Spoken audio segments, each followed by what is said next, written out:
Hello everyone and welcome to our session on unlocking creativity with mind mapping, a visual approach to brainstorming. Today we will explore how this method can enhance our brainstorming sessions.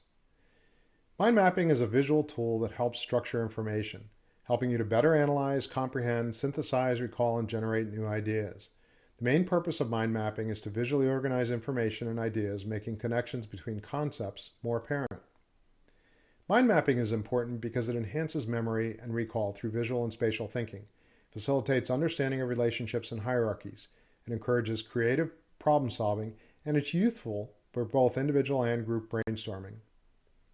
To use mind mapping effectively, you start with a central idea or topic, then add branches for each subtopic. Add smaller branches for related ideas or details. Use colors, symbols, and other images to make connections and patterns clearer.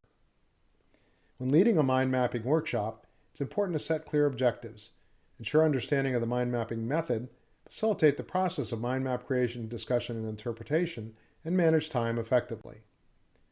For an in-person mind mapping workshop, you'll need tools like large paper sheets, markers, and colored pens.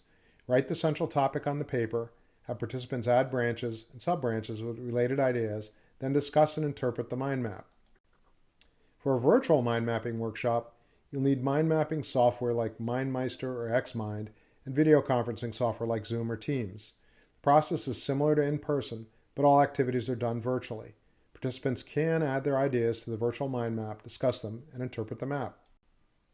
Let's look at an example. Suppose the objective is to brainstorm marketing strategies for a new product. We gather a marketing team of 8 members. The workshop would last for 2 hours. We would define the central concept for 15 minutes, create the mind map for 60 minutes, and then discuss and interpret the mind map in the remaining 45 minutes. For a successful workshop, ensure everyone understands the objective and the mind mapping method. Encourage everyone to participate. Promote a judgment-free environment. Keep the energy levels high. And don't forget to follow up on ideas generated.